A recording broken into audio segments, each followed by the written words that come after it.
হরম রহম পাগল দিয়ে মিলাইছে মেলা, বাবা তোমার দরবারে সব পাগলের খেলা, বাবা তোমার দরবারে সব পাগলের খেলা। আসসালামু আলাইকুম রহমতুল্লাহ। আপনারা সর্বপ্রথম আমার জন্য একটু দোয়া করবেন।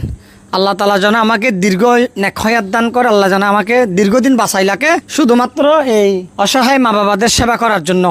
জানি না আমি যদি কালকে মৃত্যু হয়ে যাই এই মানুষগুলোর কি অবস্থা হয় জানি না।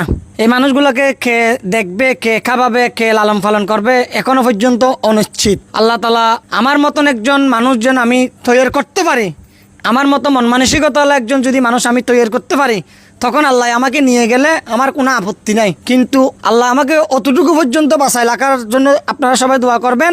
যতক্ষণ পর্যন্ত এ মানুষগুলোর জন্য একজন অভিভাবক, এ মানুষগুলোর জন্য একজন প্রতিনিধি আমি তৈরি করতে পারি নাই, অতক্ষণ পর্যন্ত আপনারা আমাকে আল্লাহ যেন বাঁচা লাগার জন্য দোয়া করবেন। এই যে মাটি খোলা আকাশের নিচে, কিছুক্ষণ আগেও খোলা আকাশের নিচে ছিল, জানি না আজকে কয়দিন ধরে খোলা আকাশের নিচে অবস্থান করতেছে। জানি না কার মা কার বোন, জানি না কারো মা হতে পারে, কারো বোন হতে পারে, কিন্তু উনি এখনো পর্যন্ত ওনার পেটের মধ্যে ওনার পেটের মধ্যে উনি এখনো ক্ষুধার্ত এখনো রাস্তার মধ্যে। আল্লাহ জানে কয়দিন না খাইছিল, আল্লাহ ফাঁকে ভালো জানে। উনি যে অবস্থা করতেছে খাবারের জন্য, ওনার পেটের মধ্যে খিদা। তো এই সমস্ত মানুষ যেন আমরা আশ্রয় দিতে পারি। আমাদের আশ্রয়ের মধ্যে আর কোনো জায়গা নাই, মাথার বালিশ নেই, হাত নাই, বেড নাই, আমাদের অনেক কিছু প্রয়োজন। আমাদের সিলিংয়ের প্রয়োজন, গরমের জন্য আমার মা বাবারা কষ্ট পাচ্ছে, আমাদের সিলিং করা দরকার আমাদের ট্রেনের নিচে। এই মানুষগুলো কষ্ট পাচ্ছে, আমাদের বালিশ প্রয়োজন, হাত প্রয়োজন, বেড প্রয়োজন এই মানুষগুলোর রাখার জন্য। আর কত মানুষকে আশ্রয় দিব, আর কত মানুষকে লাগবো বলেন?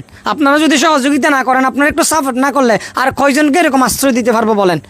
তো আজকের ভিডিওটি শেয়ার করবেন। ওনার দায়িত্ব আমাদের এই প্রতিষ্ঠান নিচ্ছি, এবং আজকে থেকে মৃত্যু পর্যন্ত বা ওনার পরিবার পাওয়া পর্যন্ত উনি আমাদের হেফাজতে থাকবে। আপনাদের সহযোগিতা ওনাকে অন্য মা বাবাদের মতো করে ওনাকে আমরা পরিচর্যা করব, দেখভাল করব। আপনারা একটু দোয়া করবেন। আসসালামু আলাইকুম।